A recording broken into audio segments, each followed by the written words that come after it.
और कांग्रेस में जो वरिष्ठ नेता हैं, थोड़े बहुत समझदार नेता हैं, जो जिनको संसदीय ज्ञान की परंपरा का जिनका पालन करना जानते हैं, वो भी ये बंटी बबली से हाथ जोड़कर प्रार्थना करें कि लोकसभा की मर्यादा भंग न करें। कि हिंदुस्तान के इतिहास में लोकसभा के पटल पर पहली बार सांसदों का खून वहां पर गिरा है। इस खून के अपराधी अगर कोई है तो वो राहुल गांधी है।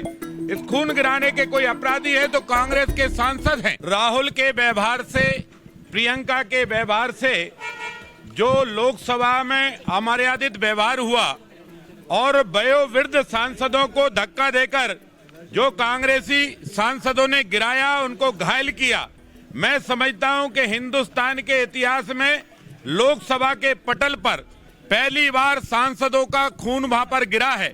इस खून के अपराधी अगर कोई है तो वो राहुल गांधी है। इस खून गिराने के कोई अपराधी है तो कांग्रेस के सांसद हैं। और इसलिए कांग्रेस के सांसदों से हमारी प्रार्थना है कि संविधान तो उस दिन खतरे में हुआ था जिस दिन पंडित जवाहरलाल नेहरू जी ने बाबा साहब अंबेडकर को लोकसभा में मंत्री पद से इस्तीफा लिया था। संविधान का अपमान तो उस दिन हुआ था जिस दिन बाबा साहब अंबेडकर को लोकसभा का चुनाव कांग्रेस ने हराया था। संविधान का अपमान तो उस दिन हुआ था जिस दिन श्रीमती इंदिरा गांधी ने देश में आपातकाल लगाया था। संविधान का अपमान तो तब हुआ था, चुनी 5-5, 10-10 सरकारें, 356 लगाकर सरकारें गिरा दी गई, बर्खास्त कर दी गई।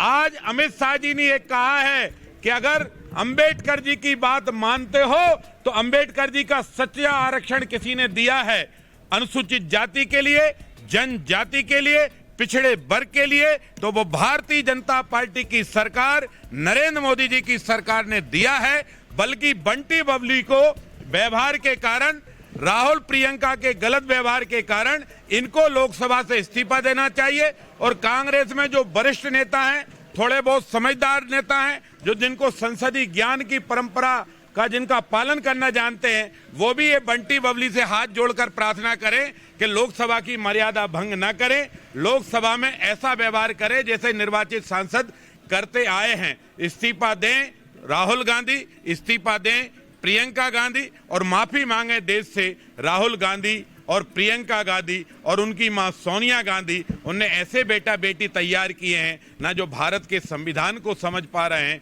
ना भारत की संस्कृति को समझ पा रहे हैं। वो ऐसा व्यवहार करते हैं जैसे कॉलेज के परम पूज्य डॉक्टर मोहन राव भागवत जी के जो शब्द हैं, जो उनने कहा है, मैं उससे 101% सहमत हूँ।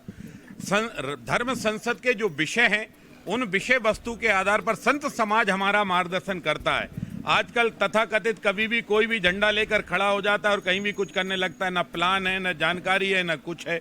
इसलिए हिंदुत्व का नेतृत्व अपने आप प्रखरता से दिखता है और प्रखरता से दिखने वाले नेतृत्व वो है जो 1925 से लेकर आज दिनांक तक इस देश की धरती, इस देश की वसुंधरा, इस देश की परिस्थिति और राष्ट्रीय स्वयंसेवक संघ का जो अध्ययन होता है बहुत माइक्रो लेवल पर होता है। और केवल अकेले हिंदुस्तान नहीं, हिंदुस्तान से बाहर भी जो हिंदू और सनातन धर्म के लोग रह रहे हैं, उनके 56 देशों के बारे के वहाँ के प्रतिनिधियों से भी निरंतर किया जाता है। इसलिए परम पूजनी का जो संदेश है वो क्लियर है, साफ है कि हिंदू की बात कब और कैसे कहना चाहिए और कौन कहेगा, ये बात समझना चाहिए।